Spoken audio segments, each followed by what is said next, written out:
Governments deny it. Militaries deny it. Even the mainstream media denies it. But they are here, and they've been here for a very long time. The Mutual UFO Network has been on the front lines uncovering the truth since 1969, and now we're sharing that truth with you.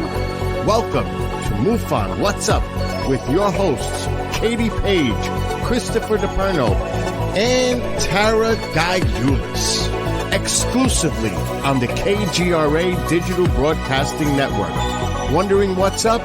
So are we.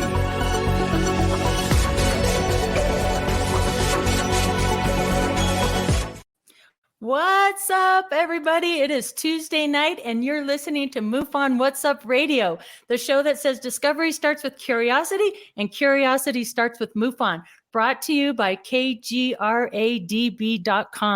As always, we're endorsed by MUFON, the Mutual UFO Network, asking that all-important question, are we alone in the universe since 1969?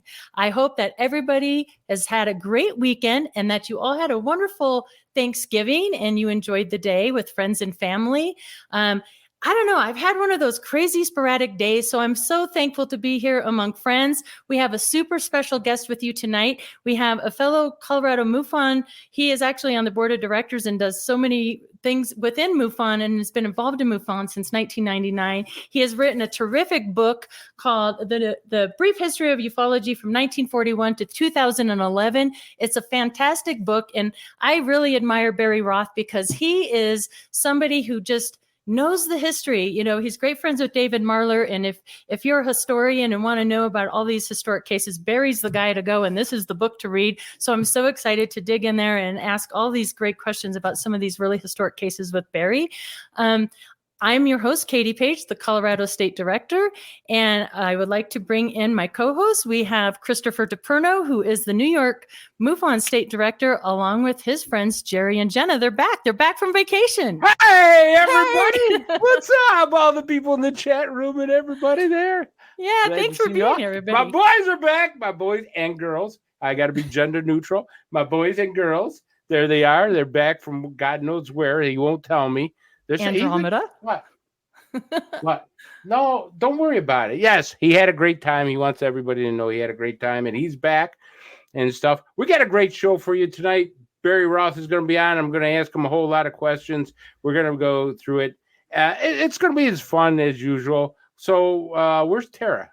I know. Let's bring Tara on. You see Tara on. Tara! Tara. Hi, What's Tara. up? What's up? Hey. I hope everybody had a fantastic Thanksgiving. And Chris, did you dig out of that big New York snowstorm? I did. You know what? I bought my wife a great Christmas present out of the whole thing. She got a new snowblower because she didn't want to shovel. So I went out and bought her a snowblower. I hope she damn well uses it this year. Oh, that's fantastic. Nice way to put it on your wife, Chris. Yeah. Well, she had the choice of a necklace or a snowblower. She got the snowblower. Practical. Yes. There's nothing better to see than your wife out there snowblowing the snow while you're drinking a hot chocolate. Oh, no. Oh, my goodness. So, Tara, what do you have to kick us off tonight? Oh, well, I've got a great meme for you. You were talking about the holidays, and so go get some sleep. You've got crop circles around your eyes. That's cute. I just love that. I also have, isn't that funny? That's totally funny. For Thanksgiving. I have some really interesting UFO ephemera I found on Etsy. I'd like to show you. The first story we have is from the New York Dispatch from October 5th of 73. It took place in Media, Pennsylvania, where two state troopers watched a UFO while they were on patrol near the university campus. But what's funny about this is they tell us we've been drinking on the midnight patrol, said the corporal of the ribbing he and his other trooper received when they filed their report. So these poor troopers got in trouble for, filing that. The next story we have, though, this one is cool. It's from 1783, this newspaper, the Northampton Mercury. So it's for the historic buffs along with the UFO enthusiasts, because it talks about Revolutionary War documents being delivered to the king and from the United States, the new United States. And also in that paper is a story detailing a UFO that was not only seen by many people, but people of unquestionable authority. So it must have been true. But it was witnessed in the city and all around. The really cool. The third story I found, have you guys ever heard about the June 1978 National Enquirer?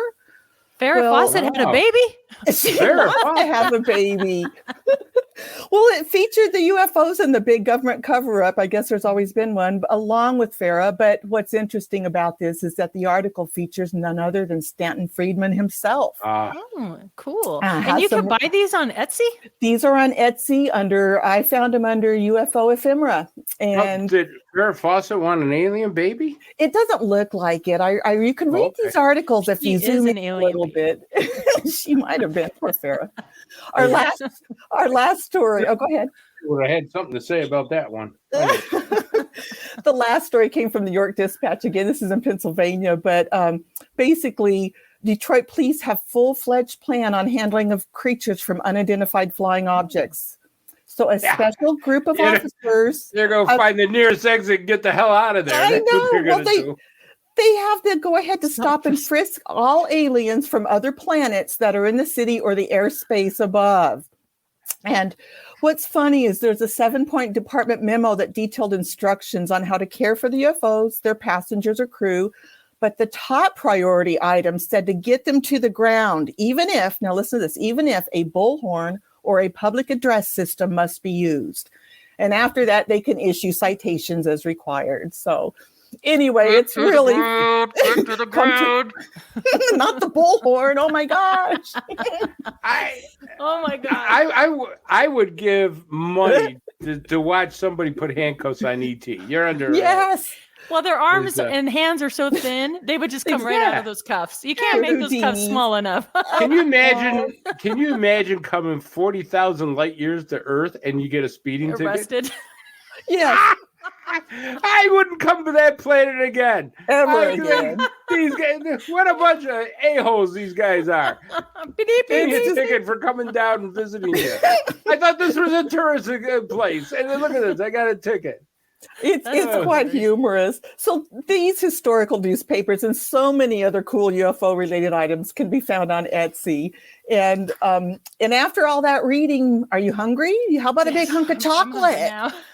How about a big gray alien made of a hunk of chocolate? I believe this also comes in vanilla and green, and it's yummy, and it comes from our wonderful friends at Paranormal Pops. Oh, yum. Yummy. Okay, Chris. Stocking stuffers. Well, I know what I got to get my daughter for Christmas. I say, honey, I got something for you. I got you a paranormal pop, and that's all you're going to get. She'd probably appreciate that over a snowblower, maybe. I don't know. The snowblower comes in handy. I know the paranormal pop, it's delicious. But you know, you can only enjoy it for like 2 minutes. I chomp it up in about 2 seconds, and then it's gone. It's like, boy, I don't even remember the taste of it. Anyways, take it away, Chris. It is what it is. All right, Katie, what's next? Your news. The news. Okay. What? Nothing. I'm on the air. I'm going to be doing the news. What? What do you got for me? It's straight off the press. What's this bill? 14,000 pizzas. Ooh, pizza party. What?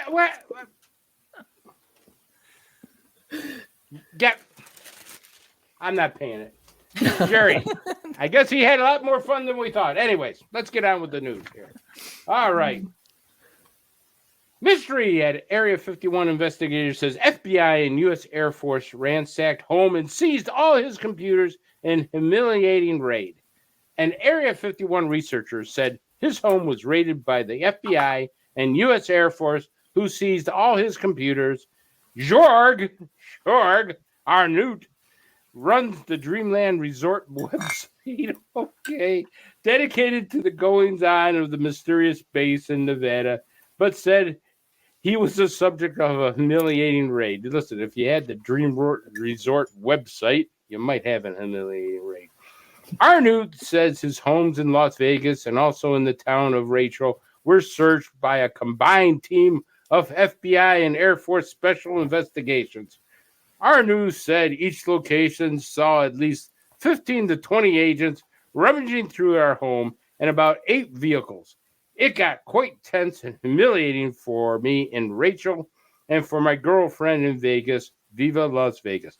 Arnoot said all my laptops, phones, memory sticks, cameras, drones, and other items were seized. When it was all over, I was left in Rachel with 2 broken doors, broken furniture inside the house, 0 means of communications, and my girlfriend left me. No, anyways, our Vegas home fared a lot better, only with a broken front door. I wouldn't go with if the FBI came knocking on my door with somebody who was dating. Do you think I'd be dating him anymore? I don't think so. Arnoot said that in the process, he had lost all my data, all my medical files, financial, tax records, passwords, and everything. To the best of maybe they thought he was Donald Trump. To the best of my knowledge, I have not broken the law, he said. The search warrants are not very specific, but aerial photos of Area 51 and other installations came up repeatedly. You think? So I have taken those down for now to diffuse the situation. Arnott said he is now stuck with thousands in costs for repairs and replacements of the most essential electronics, expected legal fees. I will speak with an attorney. I think you better get an attorney, okay, about what to do. He said the FBI's Las Vegas office has been contacted for comment. German-born Arnoot moved to the United States in 1995 after studying electrical engineering in the Silicon Valley. Over the years, he has appeared in numerous Area 51 documentaries, TV shows, as well as contributed to material and expertise to a dozen of productions. I don't think he's going to have that job anymore. The base has been testing ground for a host of top-secret aircraft, including the U-2 in the 1950s and later the B-2 stealth bomber during the Cold War. Experimental aircraft such as high-altitude U-2 spy planes, the weapon systems that were tested there. The current use of Area 51 is still unknown and remains top secret.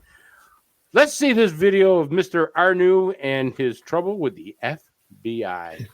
Secrecy has always been paramount at Area 51, a once obscure outpost in the Nevada desert that might be the world's best-known secret base. And its very isolation is of the greatest importance. Since the mid-1950s, Groom Lake has been the location of choice for the testing and development of America's most advanced military technology, including spy planes, drones, and cutting-edge sensor systems. Dreamland, one of its many nicknames, is a magnet for civilian watchdogs, aerospace enthusiasts, the UFO curious, and most likely spies. We see it flying over Rachel quite frequently. Jorg Arnoot, a naturalized citizen, has devoted much of his life to understanding the base. His website, dreamlandresort.com, is a clearinghouse for all things 51, including photos and videos of the base and anything flying above it.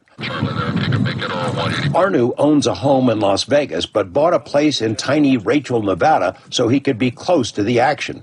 I came to this country because I love this country, and I became a citizen to support this country. I would never do anything to hurt this country, but I don't understand what is going on right now. Arnoot is not anti-government, not even anti-secrecy. He says he's always been careful to screen out content that might cross the line and expose something that is legitimately classified. But on November 3rd, he learned the hard way that something on his site had apparently gone too far. More than a dozen agents from the FBI and Air Force OSI smashed through his gate, broke through his door, and stormed into his home. I'm asking, okay, what is going on? What are you doing in my house?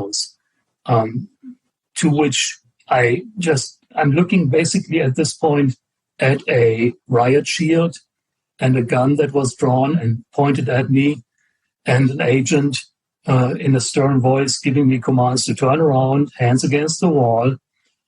He then proceeded to yank my hands pretty violently back, handcuffed me very tight. I mean, it really hurt. I got the message that, hey, these guys are serious. Arnoot was held outside while agents searched the home. He was given a few pages from a search warrant that was more than 40 pages long. Most of the warrant remains sealed, he says, including what he presumes is an explanation of what the agents wanted. As it is right now, I have no clear understanding what I'm being charged with or why my property was seized.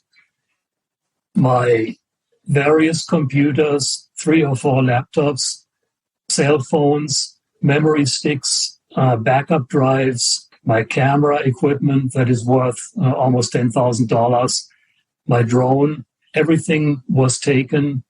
I was presented with a list of items that were taken, but not with the reason why they were searched. At the same time, he repeatedly asked what he had done and received hints from an agent that one or more images on his site showed something that's classified, but no one will tell him what it is or which image crossed the line. He voluntarily took down some panoramas of the base and said he would have quietly done so earlier if anyone had requested it. Flashback to 3 years ago when up to 2 million online UFO enthusiasts vowed to storm into Area 51. Arnu led the local campaign to discourage the event, even defended the Air Force's need for some secrecy. Many of the people who gather on his website are former Area 51 employees or government contractors, not anti-government radicals. Do you feel that this was sending some sort of a message to you that, hey, Area 51 is still a classified place, secret things go on there, sensitive things go on there, and you better watch your step? I believe this was all about sending a message. Okay. So I will give you a little bit of education on search warrant, folks, since I've written more than my share of them and executed them. There's 2 types. There's what they call a regular search warrant and a no-knock. And a no-knock, you have to show that it is dangerous to go there and knock on the door, and you can bust down the door, that this person has to be a danger. Now, if this guy is a danger, okay, then I have no idea what these guys are talking. All they have to do is probably knock on this guy's door and say, here are the FBI. You think you got some classified stuff. Here's the search warrant, and let's get this stuff. And Katie, what do you think? You don't mess around with Area 51. I mean, we have our own stories from poking around out there, and that's for another show, another time. But that was quite an adventure. And I know our former state director, Doug Wilson, had his own scare and was cuffed and thrown to the ground. So I just know there's no messing around with that stuff. So I agree. Yeah, he must have had something. He came a little too close, you know. Thanks, George Knapp, for that great piece there. It's really interesting. Yeah. Kara, what do you think? Secrets. Oh, that's the first I've heard of that. And I think it's quite interesting. And he must have had something that was just borderline or just on the threshold of that he shouldn't have, or that someone thinks he shouldn't. So very cool. No, and just to comment with the chat, no, I don't think they were trying on his wife's clothes, but I think they wanted to send a message and stuff. All right, let's get on to story number 2. Here we go. Aliens prevented the Navy from establishing military bases on the moon, like we don't have enough. In the 1970s, the United States Navy, along with NASA, had a mission to place 10,000 people on the moon as part of a secret program. However, an unexpected encounter with aliens from Apollo 11 jettisoned all plans. William Tompkins claimed that the Apollo 11 ran into aliens. William Tompkins, a prominent space designer who worked alongside large NASA contractors during the Apollo mission, stated that the Apollo 11 was greeted by a fleet of alien spacecraft. This can be verified with a shuttle recordings where Neil Armstrong and Buzz Aldrin are all seen warning of the presence of colossal vehicles. At the time of the moon landing, Tompkins was working for the TRW Aerospace Corporation, charged with building NASA's Pioneer 1 satellites. He also built a range of important components for the Apollo spacecraft, which is why his personal work in the Mission Operations Center. The Naval Space Program, NOVA, it's called, focused on establishing secret bases on the moon and Mars and nearby star systems. I don't know. Some of these government agencies can't get to the stop sign, let alone a star system. The Apollo mission landing were just the first stage of a 4-stage project. The second stage of NOVA was to take 10,000 people to the moon. The third was to create bases on Mars and other nearby planetary bodies. It was planned and designed to have multiple military bases for 2,000 men on the moon. But in 1969, the space designer was at the Launch Operations Center at Cape Canaveral.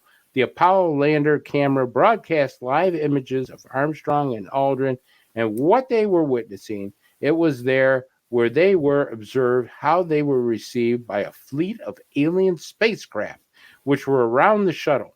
The aliens put up their stop sign. How do you alien put up stop? Okay, It's universal. I guess, but but they allowed us to make several other additional Apollo landings to pick up some rocks and play in the sand.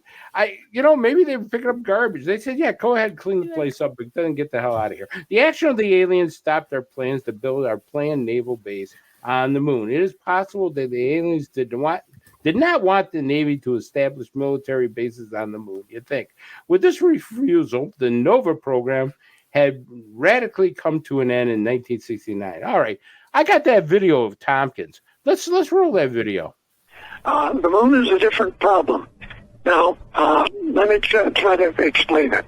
Now, this is interesting. Now, I don't want to push you where you don't want to go or you can't go, so don't get that in mind. But you just made two remarkable statements. Mars and the moon are two entirely different things. All right. Okay. Now, first of all, something is wrong with the moon, because unlike anything else that our astronomers that have been able to find, it doesn't rotate. Okay? So, yeah. So first of all, it's not a moon. And it's not a planet. It's not a planet. It's a vehicle. And it's a command center for a sizable number of different extraterrestrial civilizations. So when you land on the moon, yes, you get the finger and they tell you to leave because it's no trespassing. So you don't get to go inside the moon and down into all these facilities with all these people working. And your moon, of course, isn't your moon either. It's their moon. And it's not a moon, it's a command center. And it's orientated at your planet purposely. Otherwise, it would just, if it was a planet, it would rotate. The interesting thing about what we just said is that there are numbers. In fact, someplace in this document that we're looking at, we talk about other stars' moons. That particular star has planets, and those planets have moons. Some of those moons don't rotate either. Oh. Wow. What did you just say? They're just like your moon, which isn't your moon. It's parked there. And it's a command center for a region. In the outer part of one of the arms of the Milky Way galaxy. How interesting. And so this facility, we didn't go underground. We were allowed to go take pictures, pick up the rocks, drive around. We got the vehicle there, and we drove around, and we went to a number of different areas, and we were told, you can do 2 or 3 after the first, and then you're to leave. So that's what we did, and we never went back. We certainly did, yeah. And so you got to ask the question, why didn't we go back to explore the moon? Okay. I want to have a cold one on the moon. Well, if you're going to be up on the moon and you're going to meet these people, you might want to have a little alcohol in your system. Listen, William Tompkins, a lot of people don't know what he's all about. He did work for TRW. He did work for NASA. He did work for intelligence services and stuff like that. Whether he's there or not there, I'm going to let the readers decide, or the listeners decide. But Katie, what do you think? I don't know. I don't buy it. I just know we're going back to the moon soon. You know, we just launched Artemis and all that. So I guess we'll find out, won't we? Yeah, but do you think Neil Armstrong met aliens on the moon?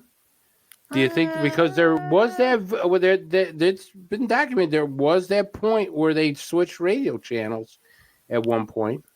I don't know. I know there's that. I mean, you know, there's a lot of like Mason rituals that happened and interesting kind of folklore around that. So possibly, but I don't know. I guess we'll wait and see, right? We're going back. So let's see what happens. Maybe that'll be disclosure day. We'll see if they don't arrest us for trespassing. Tara, what do you think? I think disclosure day, I want to go inside the moon. I want to find the secret entrance and stuff. But I think it's hollow. Yeah, it could be. I think anything's possible because we just don't know. And, you know. I'm going to put it out there to everybody and the chat. Why doesn't the moon rotate? But it does. No, it doesn't. It's on a synchronous rotation with us. So Yeah. Are you sure? Because So, William yeah. Tompkins says it doesn't rotate. That's the first I've heard of that. Yeah, So, me too. I think it does rotate as well. I believe it so does. Okay. I believe it does. Everything in the universe rotates and moves, Everything's is moving. moving. It's fluid. Mhm. It's fluid universe. There's nothing All right. sitting still. Yeah. Okay. All right. How about case And why of do the they week? call it the dark side of the moon? Because it's always can't- it's dark. It rotates It's- with it. We need more D'Antonio here. He needs to explain this stuff to us, but I know it moves. Who knows? It's Okay, a mystery of the universe. I Okay, have what a else? good- we got? I have a good case of the week. Awesome. Yeah, I like this one. I really like this one a lot. It is case number 126095.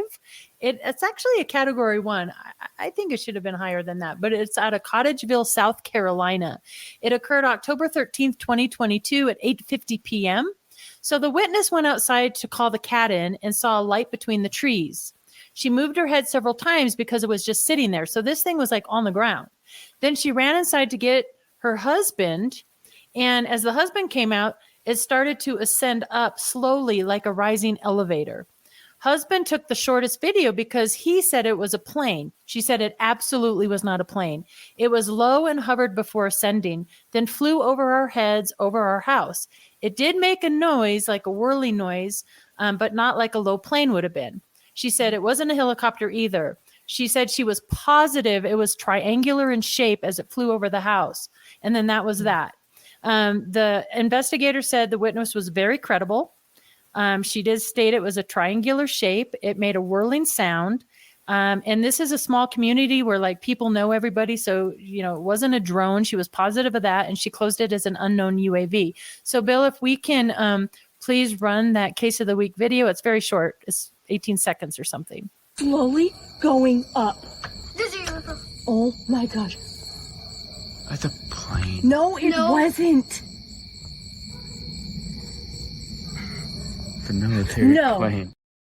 So I like that video because you could seriously like, no, it wasn't because it was low. So I have a few still shots of this craft that I zoomed in. And what's really interesting when you look at the light configurations, and then we kind of played with the photographs and analyzed them. And I don't know if it's, you know, the noise from the photograph, but we can't see like structure in between these round balls. So there's a third picture right there. So very interesting. She says it was low. It was not an aircraft. It was triangular in shape. The color configurations are really different. So I like this case. I thought it was pretty interesting. I do too.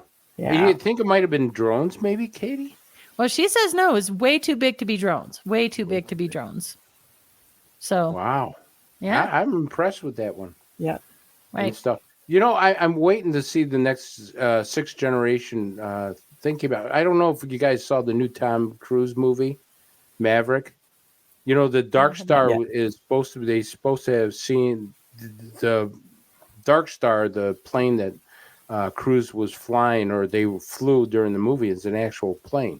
Oh, wow. And it's called the Dark Star. So I'm waiting to see when that really comes out and more pictures of it. But Right. yeah. And maybe since that made a whirling noise, maybe it was something secretive of ours that we have that we just don't see very often. So you're right. You never know. I think you got a great Scooby-Doo mystery there. Yeah.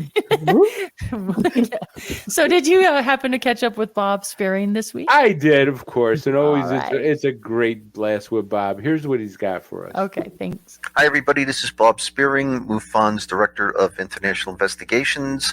As usual, every week I try to bring you something interesting, sometimes a photo analysis, sometimes a good historical account, and sometimes I do patterns, because I believe that patterns are one of the most important things where we can establish circumstantial evidence that something really happened or may be ongoing. There was a great case from Batwing Lake above Thunder Bay, Ontario, Canada. Now, I've been in Thunder Bay, and I can tell you that everything north of Thunder Bay is just utter wilderness in Ontario.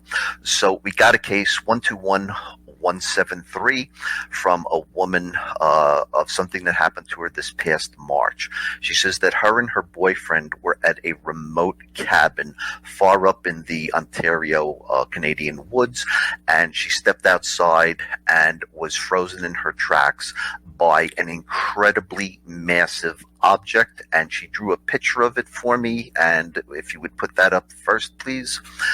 She said it was going along the tree line. It was 4 stories tall. It looked like a rectangle from the side where she was looking at it. She called her boyfriend out of the cabin to confirm that they were both seeing the same thing. She said that the object was as big as a football field, if not bigger, and that the windows seemed to be glowing green.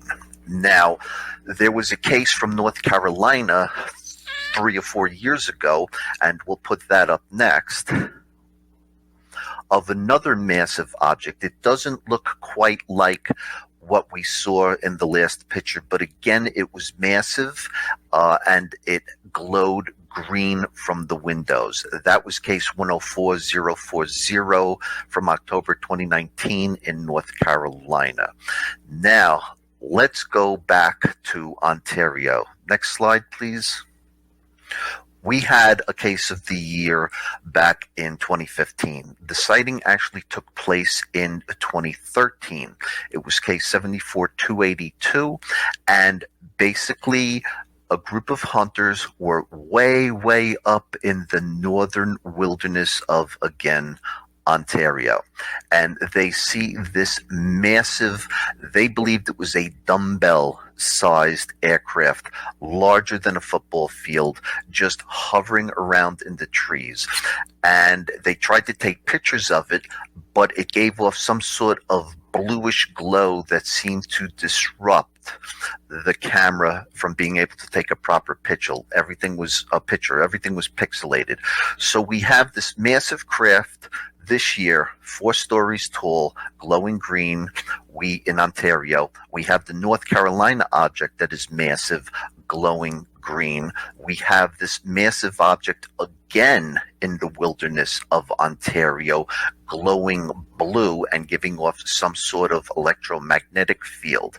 But there's one more case, and we'll look at it now. First slide. Way back in 1966, in a rural part of Alabama, a woman was driving home from visiting her friend in Mobile, and she was going along Highway 90 and saw this massive object. And when you look at this object in 1966, it sort of has the same amount of windows from the side. But when we look at the next picture, and this is from an APRO bulletin, this looks amazingly like what we saw this year from Ontario. So look at this. We have 1, 2, 3, 4, 5 rows of yellow windows with some sort of meridian in the middle, but it appears rectangle. It was massive, and this was in 1966. And now for comparison, let's bring in the picture from this year from Ontario. And you can see that given a person's point of view, given their perception of what they're seeing, this object and the object from 1966 Alabama have incredible similarities. The other thing that's peculiar about all these reports is that the objects all seem to be glowing either green or blue and giving off some sort of electromagnetic field. So are we looking at the same object or the same class of objects?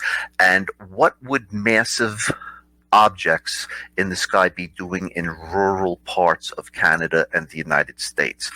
Since there's so many windows, we can speculate that perhaps it's some sort of military operation and that there are a lot of entities or agents aboard, or possibly because it was in a wilderness area, could some sort of mining operation be going on? People have speculated for many years that if we are being visited by another planet, they may be coming here for resources. And the Canadian wilderness is full of natural resources, including metals and fresh water. Could these ships be conducting some sort of massive operations in the wilderness? I don't know. I'd like to thank Chris for having me on again, as he does every week, him and the crew. And until next week, this is Bob Spearing signing off. Thank you, Bob. Wow, what great research Bob did. Yeah, comparative research. Does an amazing job. Amazing job. Maybe it's like a traveling triple, quadruple tour bus looking at the beautiful Ontario wilderness landscapes. I mean, who knows? Condominium, flying condominiums. I know that's really, really interesting and really good work there. And I think that's really wonderful. I mean, that's what we're all looking for, right? The compare all this data. And I think now would be an excellent time. Did you have any comments about that case, Tara, before we bring on Barry? No, there's Barry. There's Barry. I just like the sketches and the comparison on those. That's very cool. So hi, Barry. Hi, Barry. Let me read Barry's bio. Barry's been interested in the subject of flying saucers and UFOs since he was 15 years old. He has been a passionate researcher and has read hundreds of books and reviewed unclassified documents on unexplained aerial phenomena and related subject matter. Barry joined MUFON in 1999. He became a board member of the Colorado chapter in 2001. He was later appointed as MUFON's Public Information Officer from 2009 and through 2012, and he currently is the treasurer and education specialist and speaker coordinator for the MUFON chapter in Colorado. Barry is the author of the book, A Brief History of Ufology, 1941 to 2011, Significant UFO Events Throughout the Modern Era. His research covers military involvement, law enforcement, and pilot encounters, multiple witness sightings, and physical trace evidence. Barry has been a guest speaker for various organizations interested in a better understanding of historical events involving unidentified aerial phenomenon. Welcome to the show, Barry. And it's great to have such a good friend on here with me. And I'll tell you, I really want to know why 15 years old. What happened at such a young age that got you interested in the phenomenon? Well, hey, Katie, thanks for having me on. Katie and I have known each other for quite a while and being involved as board members for Colorado MUFON. So a pleasure, great chance to chat with you in various forms of media. Right. So what got me interested? Well, I remember I was sitting at my parents', I was 15 years old, sitting at the kitchen table reading Time magazine.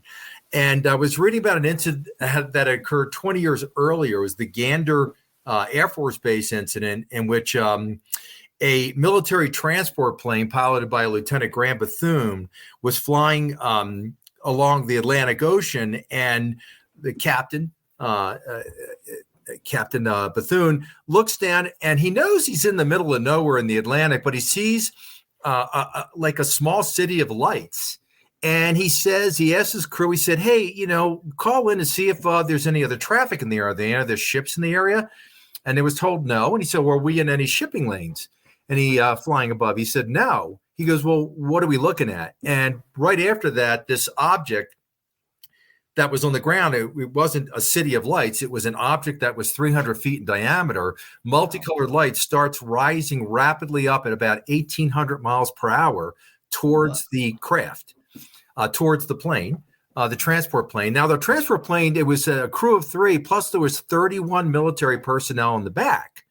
And this object, which has red, green, orange, and blue lights, it actually changed colors as it rose up. So when they were looking at it, it was more of like an amber. And then as it moved towards them, it became blue and then red and then purple as it moved up. And then it positioned itself for a very short period of time, about 300 feet off their wingtip. And at that time, all 31 military personnel got to look at it, plus the crew. And then it positioned itself about 5 miles off their wingtip, and then ultimately angled off, moved in one direction, reverse direction, and then shot off over the horizon. Wow. Yeah. Wow. Now, I'm That's reading amazing. about this as a kid, like going, this is unbelievable. I'd never read anything like this before. And I thought, what the heck is that? It didn't sound like anything conventional. Interestingly enough, also, Lieutenant Bethune asked his co-pilot not to call in the sighting, but the guy did anyway. And thus it's now part of history. And I've watched his video testimony. So, I read about that and I thought, well, maybe there's more to this. And I started looking at other books and reading magazines. Life magazine at one point, really did post a lot of pictures and stories about ufology. Time magazine had that whole series of books they would put out. It was like 18 books on UFOs. But interestingly enough, what really got me involved, out of all things, was the Gulf Breeze sightings in 89, 90, 91. And I read Ed Walters' book. And, look, there's a lot of controversy. I actually, when I was writing my book, I wrote a letter, because I didn't know how to reach him because he was off the grid, to Ed Walters, to an old P.O. box he had in the back of his book in Florida. And amazingly enough, he emailed me back saying, hey, I went to my P.O. box that for some reason he had for God knows, 25 years. And he saw, that he said, I'm responding to you because you have a MUFON email address. Oh. And he says, I'm completely out of the subject. I don't even want to comment. It's not been good for me. Bruce Maccabee ended up with all his material, and I had to get permission from Bruce to use any of the photos that Ed Walters had said he had taken. Bruce said, yeah, that's fine. Go ahead. He had his own theory. He was heavily involved in the investigation, and it's quite it's a really convoluted story. But anyway, I found it fascinating. I don't want to go too far down the weeds on that story, because there's so much drama that was involved in it and witnesses. But that's really what got me also hooked. And then I started, getting more involved in investigation. As time went on, I became also more discerning and realizing there's a lot of, non-credible information that's out there, and we have to be really wary of what we put our hooks into. So true. So true. Unbelievable. Hey, Barry, before we start, we got a whole bunch of pictures that we're going to show and amazing cases that you've looked at and stuff. Before we start that, I want to get this question out of the way, and then we're going to get into all your cases and stuff. I always ask every guest on the show their feeling of disclosure, because disclosure is the flavor of the year. Everybody, it's coming. Some people are saying, no, it's not coming. No, they're changing their mind. No, they still talk about demons at the Pentagon. What is your feeling about disclosure before we get into your cases? I don't think so. My feeling about that right off the top is I don't see it happening anytime soon. As much as a lot of people think that there's a lot of evidence out there, the bottom line is if disclosure happens, it'll be with the military and the government kicking and screaming along the way. I don't see them anxious about any of that information. And if you actually look at the NASA Dream Team of the 16 people that are involved, it's sad to see there's no ufologists that are involved there. Somebody who could maybe be a guide along the way, kind of fill them in on history. It's kind of like the Robertson panel, the same thing. I mean, it was 5 scientists that didn't know anything about ufology, and we'll get into that probably as we look at some of the photos here. But I mean, there's already been some pretty disparaging comments made by some of the members of the Dream Team. One comment was, it was tweeted by NASA that there's no evidence that any of the things we've seen are extraterrestrial in origin. That's true. There was 3 reasons why the Air Force got out of the UFO investigation business, and that was the 3rd reason. You can't prove that, I understand. But there's been also other comments saying, it's kind of surprising that we're even doing this investigation. So I think that it's great to have physicists and scientists and meteorologists and so on and so forth that are involved in this investigation, if you want to call it that, into ufology. I think that you need a broader spectrum. You need maybe some ufology historians to act as maybe shed some different light on the subject matter along the way. So sadly, if disclosure happens, and with when we get that from the Defense Department on the Authorization Act, are we going to clear all whistleblowers and give them total anonymity, to give them amnesty, where they can actually come forth? That's our best hope, that something positive could happen. And maybe if you have enough people higher up in the echelon of government coming forward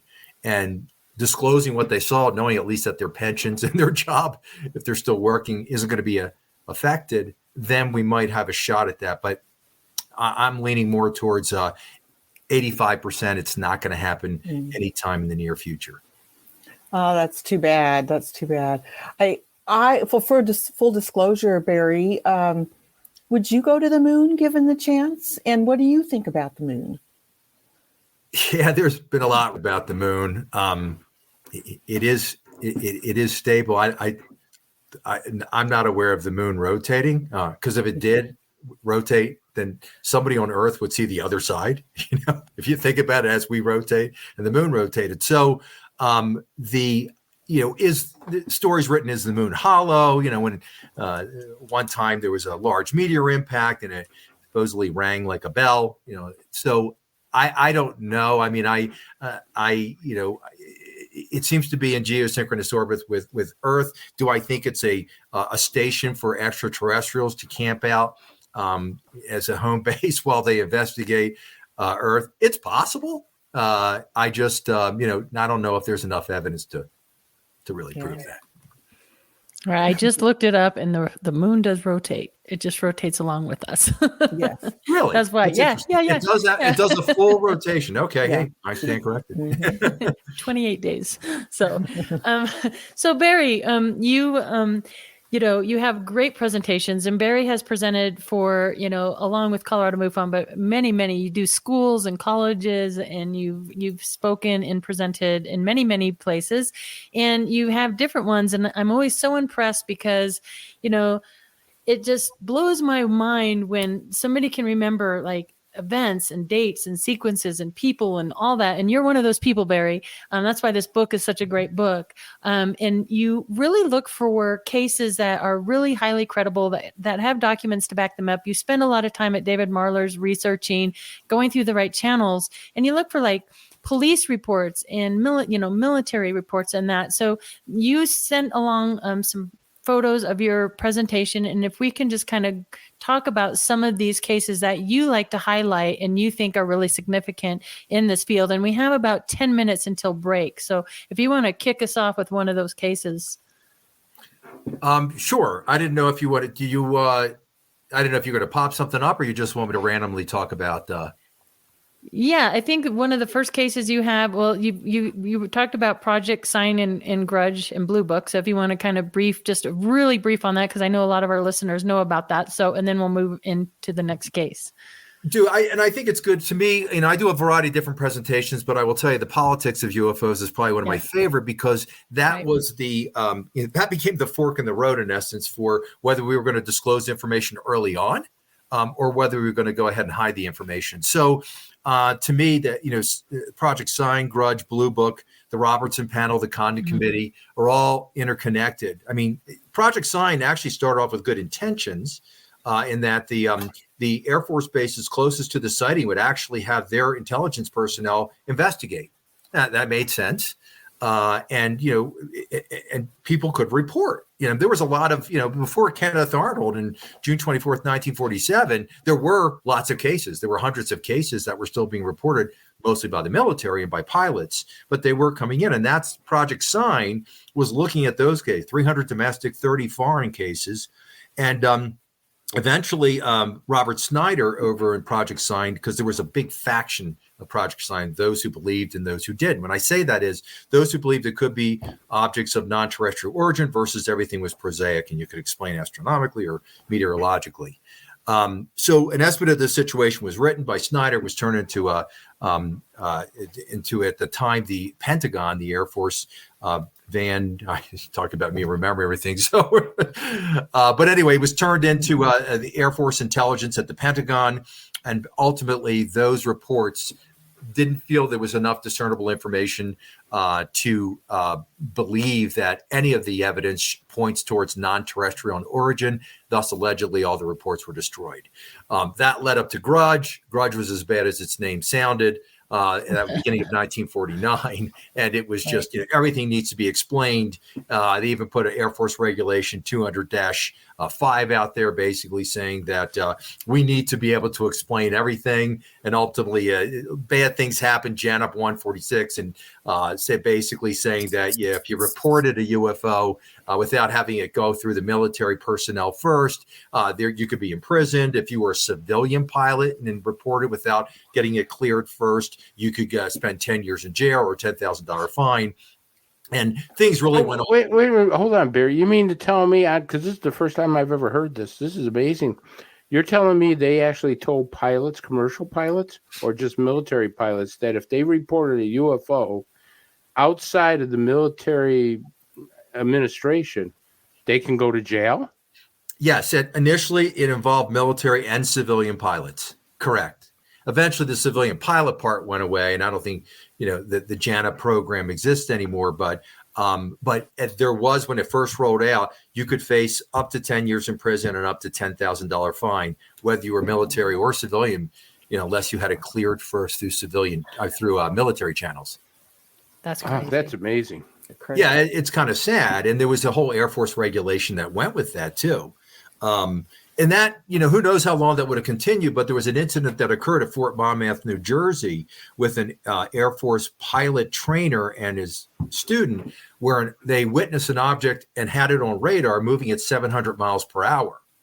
The next day, they had objects move. I'm sorry, it was moving at 900 miles per hour. The next day, they had objects tracked between 700 and 1,000 miles per hour on radar. And when they took it back to the Air Force said it was a weather balloon launch.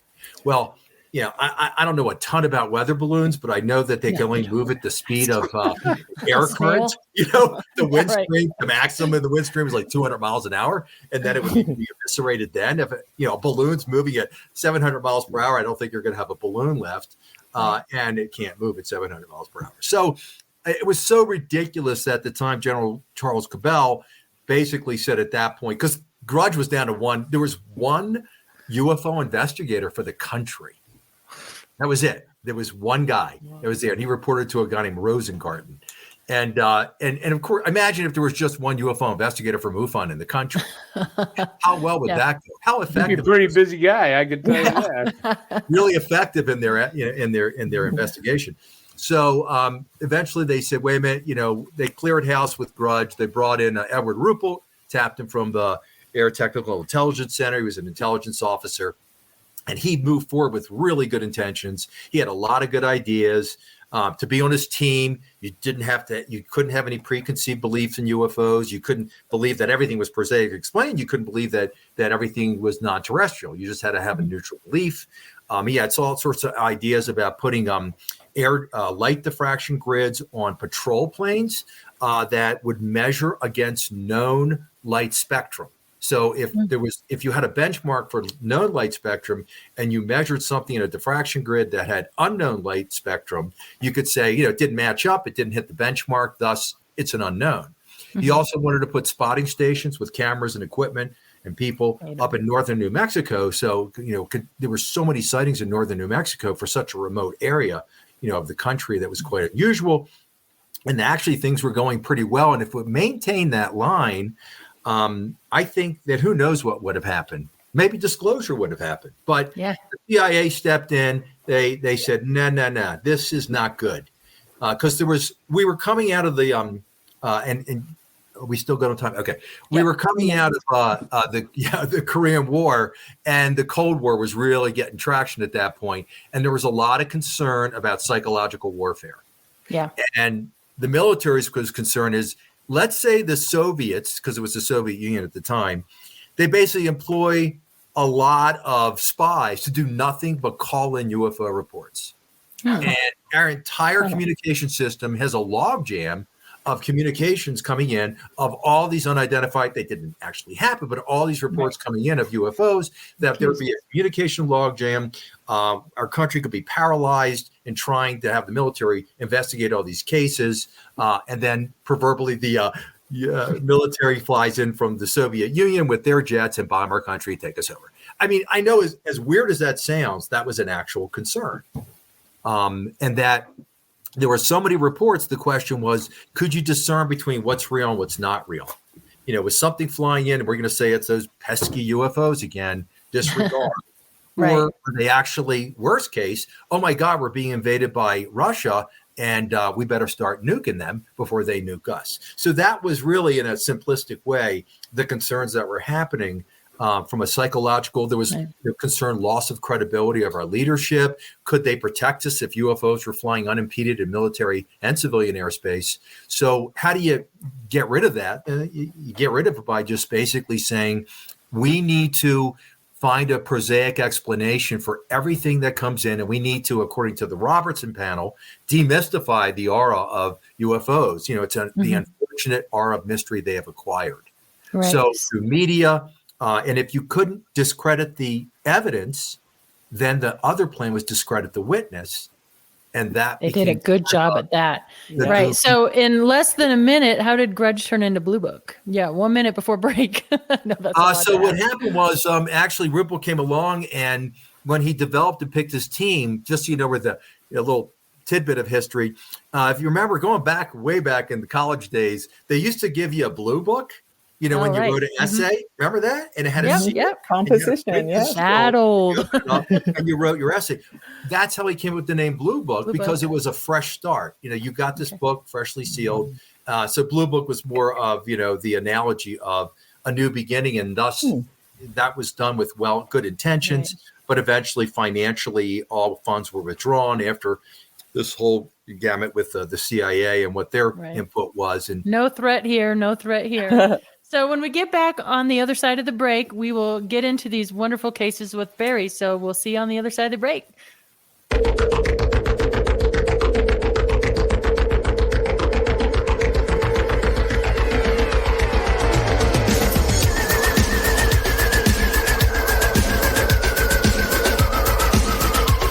Hey members, the new KGRA DB app is now available on iOS and Android devices. Gain on-demand access to any KGRA DB programming. Download any show directly to your mobile device to listen or watch on the go. Go to the App Store and search KGRA DB.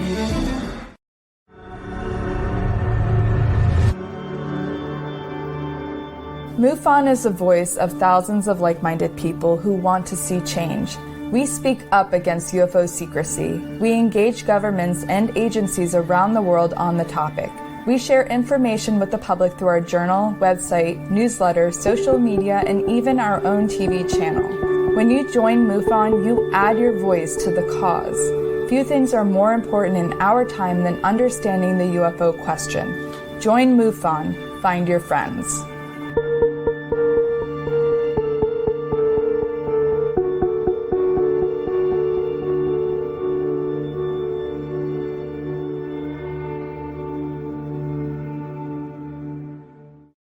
Hi, I'm Austin Butler from Baz Luhrmann's new film, Elvis. Tomorrow, all of America will be talking about Elvis Presley.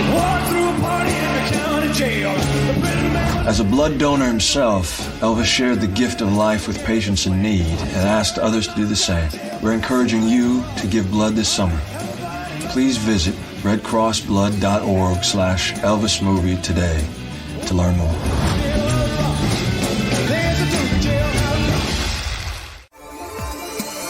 You're listening to the KGRA Digital Broadcasting Network.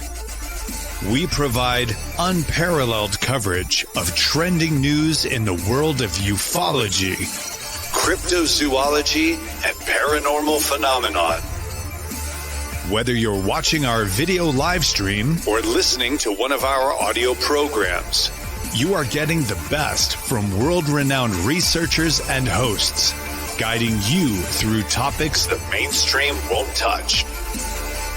Miss one of your favorite programs? No problem.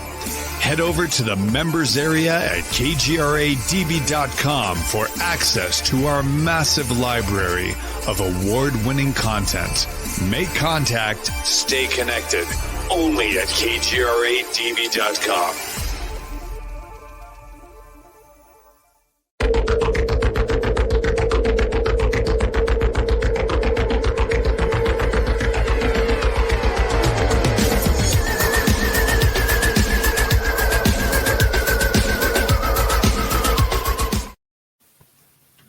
All right. Always got to wake up during that break. Welcome back, everybody. Glad you're here with us.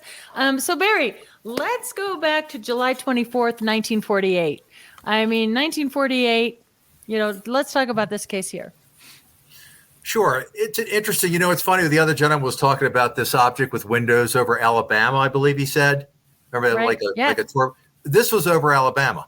Oh, interesting. And it has windows. And it seems to have windows. Yes. It was except this was, many years ago in 1948, but it's one of the earlier sightings that were seen by pilots and by one other passenger briefly. But it was in Eastern Airlines. It was the old DC-3s that they had. And it was flying from Houston over to Atlanta. It was in the middle of the night or morning, you want to say, at 2:45 in the morning. It was flying about 5,000 feet. It was about halfway through its journey, and you could see in that picture that torpedo-shaped object, which seemed to have, and the next picture also show you sketches from the two pilots of something that had windows that were illuminating from inside as it was flying by. They estimated that they weren't really sure actually how fast the object was moving. They thought maybe about 700 miles per hour.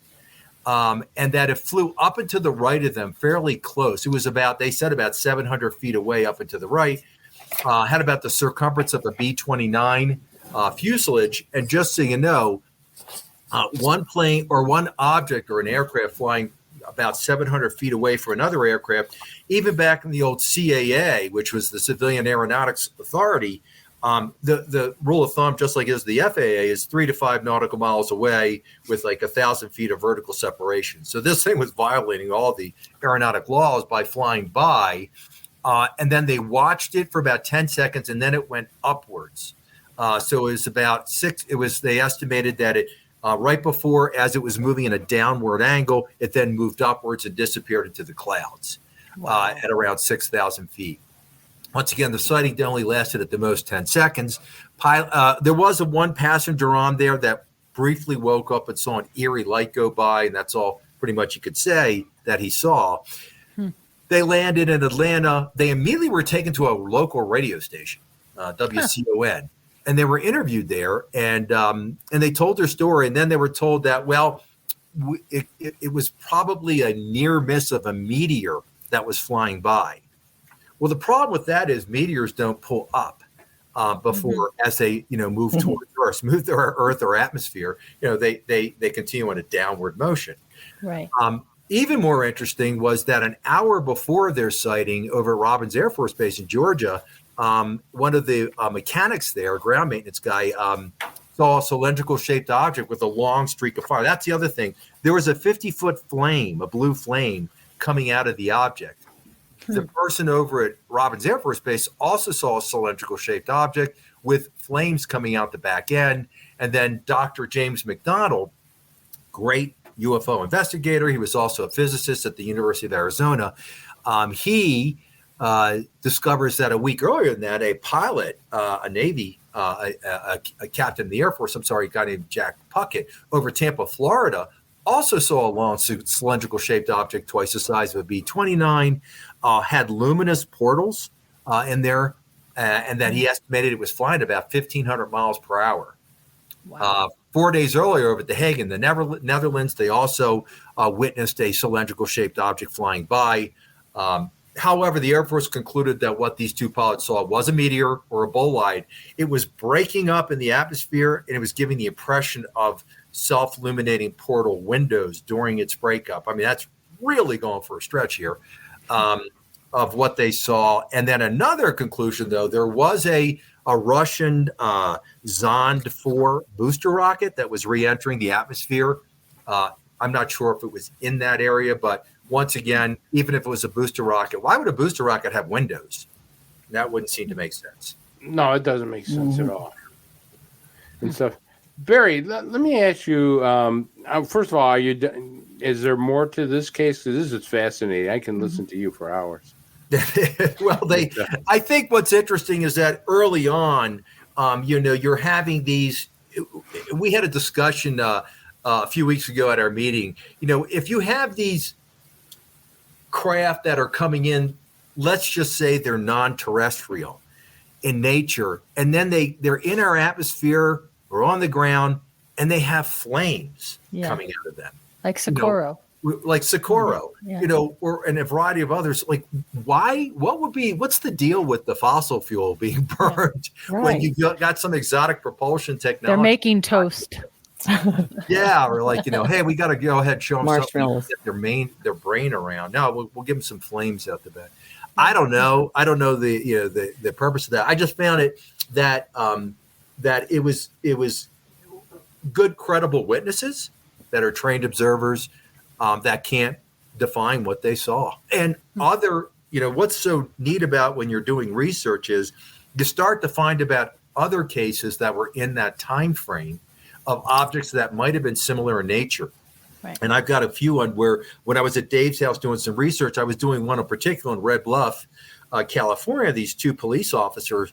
But I found out that about a week after that, there were way many more sightings that occurred in that area, Red Bluff, where these, that's a real interesting case. If I just segue into that, is that, you got these two police officers, Carson and Scott, and they are on patrol. It's at night. And they see an object in the sky, and it's silent, and it's diving down. It's going straight down. And what they think they're witnessing is a plane has lost its engine, and it was now in a death spiral, basically. It was coming straight down into the ground. Except what happened about 500 feet above the ground is the object stopped and then reversed position and went up about 150 feet and then stopped. So that kind of ruled out the crashing plane theory. And they said, okay. And they just observed it. And they decided as it moved, they were going to follow it. Had a little bit of Portage County to it. So they're following it. And here they are, Red Bluff. It's in Northern California near Corning, which has a lot of interesting sightings there. And they're following it.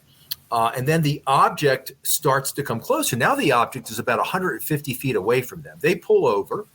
And they get out and they're looking at it. But as they walk towards it, the object pulls back.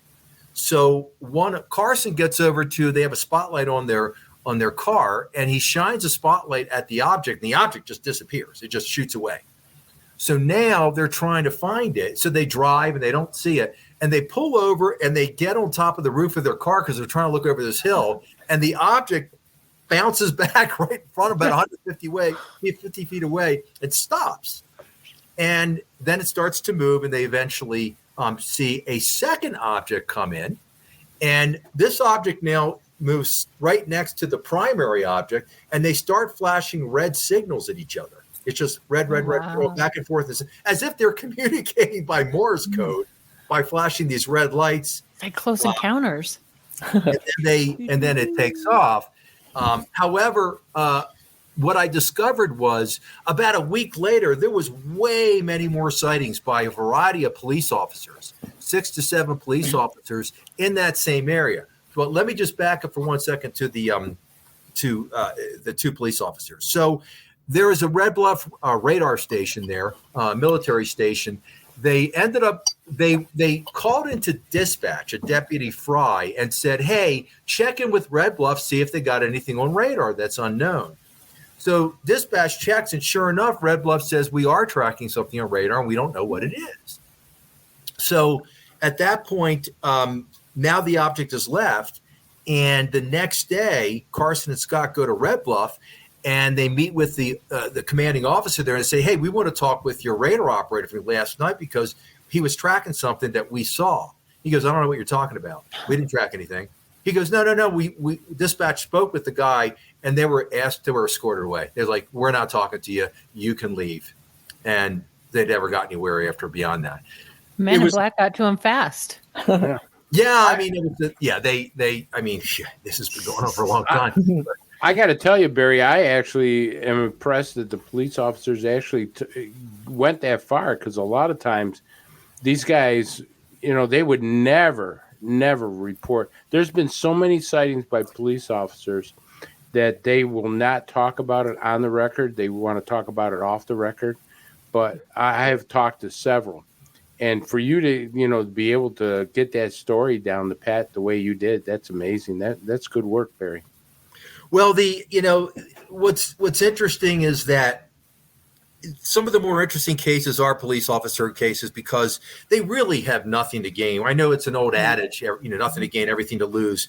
But I mean, the credibility from a police officer, just like a pilot, that they're so afraid to talk about it. But for them, they came forward, and it was a multitude of other police officers that came forward later, because August 16th and 17th was way more sightings than August 2nd and 3rd. I mean, I was looking at letters that were written into Richard Hall from Nightcap about all these people that had these really plain, great sightings of something that was clearly not conventional, that seemed to be self-luminescent, that moved in gyrations and erratically that wouldn't be a conventional propulsion system would move in. And that was, 6 or 7 police officers plus a bunch of civilians talking about this. So the initial investigation was for the Red Bluff sighting, but I found out there was a lot way cooler sightings in that area in Corning, California, that came after. Do you think this craft was trying to communicate with the police officers? I think there was interest. I, like anything else, I always put myself, look, I can't think like an alien. A lot of people say, well, they were probably doing this. I don't know how an alien thinks, but I think they were curious, and they don't, it's still investigating our technology. So when the police officer had taken that spotlight, shown it on the craft, they didn't know if that was a threat. And I think they quickly evacuated the area because they didn't know what that light was. But then it came back. But when they would approach it, maybe they had the theory, we have to keep our distance because we're only here to observe. Okay. I want to get back to my original question. I'm popping all over, and I apologize for that, just simply because these are such fascinating things. I want to talk to you about the Farmington Armada. I think that's an important case. Let's talk about this Farmington Armada. How many crafts were up there? What the hell happened, Barry? Well, it's, and this was really, I want to give kudos to Dave Marler for this one, because I remember being over at his place. And he was, he said, hey, I'm investigating this case on the Farmington situation that occurred back in 1950 in New Mexico. I said, I never heard of it. And here it was a case where you had, thousands of people that saw this. Oh. And yet it's one of the, the big multiple witness sighting cases that we know very little about. But this took place in 1950 in March. And it took place actually over a 3-day period, but the middle of March 17th was really the big day. And it was a town of the most amount of sightings. It was a town of about 6,100 people. And according to the Farmington Daily Times by the editor there named Walt Rogel, he estimated that about 85% of the town's population saw this. Wow. So we're talking thousands of people. Walt Rogel, in his paper, interviewed over 250 people that were witness to this over a 3-day period, once again, most of it being on the 17th. And it was estimated, a guy named Harold Thatcher, who's an employee of the U.S. Soil Conservation Service, he estimated the speeds, he triangulated the craft because they were there for hours, and they were moving, he said, about 1,000 miles per hour. I don't know if we had anything that could fly that fast outside of a missile at 1,000 miles per hour. So at that time, but there was another guy. He was a retired captain named Clayton Body. He headed up an advertising agency. He was there with 5 clients trying to get him to advertise in his paper, in the paper at the Farmington Daily Times, and they all witnessed these objects moving in the sky. Eventually, Clayton Body was asked to come in and be interviewed on the local radio station there that they had, and KVBS. But when he came in to do the interview to talk about what he had seen, they said they got a call from the military asking them not to do the interview. So they didn't.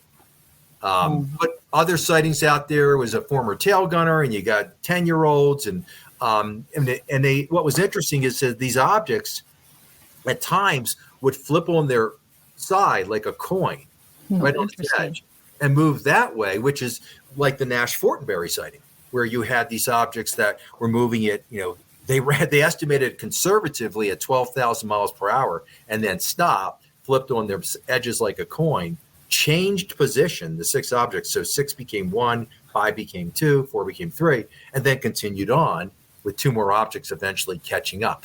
So objects, hearing about objects rotating or flipping on their sides isn't that unusual, especially in this case when you have all these people that were witnessing these events occur over an entire day. Wow. How many witnesses approximately for that case, do you think, if you had to estimate?